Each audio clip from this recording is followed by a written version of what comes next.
Teacher টিচাৰটো appoint নাই, খালি আবেদনহে কৰিব লাগে। বহুত মানে পোষ্ট খালী আছে, মানে সিংগল স্কুল টিচাৰ। সেইটো ডিপেণ্ড কৰে টেটত পাছ কৰা ষ্টুডেণ্টৰ ওপৰত। আমাৰতো এতিয়াও এডভাৰটাইজ চলি আছে, খালি টেটত পাছ কৰা কিমান ষ্টুডেণ্ট আছে সেইটোৱে মেইন কথা।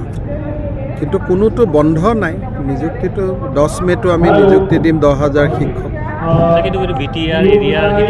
BTR এৰিয়াত নিযুক্তিৰ দায়িত্বটো হ'ল BTR কৰ্তৃপক্ষ। ইয়াত অসম চৰকাৰৰ লগততো একো নাই। গতিকে BTRৰ যিখিনি স্কুল আছে 3rd grade, 4th grade, 2nd grade গোটেই নিযুক্তিটো BTRে কৰিব। তাততো অসম চৰকাৰতো কোনো হস্তক্ষেপ নাই। খালি অসম চৰকাৰে এটাই কাম কৰি দিব লাগে, তেওঁলোকক টেট পাতি দিব লাগে। তেওঁলোকে ৰিকুৱেষ্ট কৰিলে আমি টেট পৰীক্ষা পাতিব পাৰোঁ, কাৰণ BTRৰ নিযুক্তি লৈ পেলাই অসম চৰকাৰতো একো কথা নাই।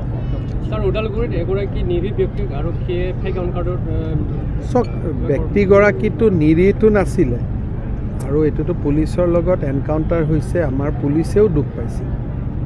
এইটোতো ফেক বুলিতো কথাটোতো মই নাজানো। যদি কোনোবাই ভাবে ফেক বুলি মই ইনকুৱাৰী দি দিব পাৰোঁ, কোনো আপত্তি নাই। কিন্তু মই যিমান খবৰ লৈছোঁ, পুলিচে নিজে দুখ পাইছে, আৰু ব্যক্তিগৰাকীৰ ওপৰতো গোটেই অসমতে কেছ ৰেজিষ্টাৰ আছে। গতিকে নিৰীহ বুলি আপুনি কেনেকৈ ক'ব? 2024 লোকসভা নিৰ্বাচন আহি আছে, শেহতীয়াকৈ এটা চৰ্চা হৈ আছে লোকসভা সমষ্টিত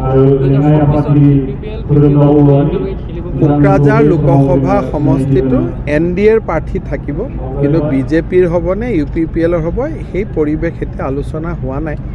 আলোচনা হোৱাৰ পিছত আমি BPFৰো সমৰ্থন বিচাৰিম, কিন্তু বৰ্তমান UPPL উঠিব নে BJP উঠিব এই সিদ্ধান্তটো আমি অহা 2 মাহৰ ভিতৰত ল'ম। তাৰপিছত যি দলৰ প্ৰাৰ্থী উঠিব আমি সকলোৰে সহায় বিচাৰিম।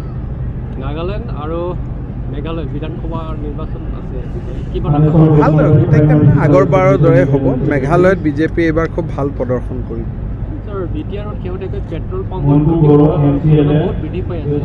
পেট্ৰলৰ আমি মানুহকেইজনক চিনাক্ত কৰিছোঁ, আৰু আপোনালোকে যিকোনো মুহূৰ্ততে গ্ৰুপকেইটা ধৰা পৰা খবৰ পাব। পুলিচে কাম কৰি আছে। পুলিচে যিটো পেট্ৰল পাম্পত ডকাইতিয়ে হওক বা অকণমান যিখিনি 2-এজন খবৰ আমি পাইছোঁ যে তেওঁলোকে ডকাইতি এইবিলাকত লিপ্ত হৈছে, সকলোৰে ডিটেইল ইনফৰ্মেশ্যন পুলিচৰ লগত আছে। তেওঁলোকে কাম কৰি আছে, যিকোনো মুহূৰ্ততে পুলিচে সফলতা পাব।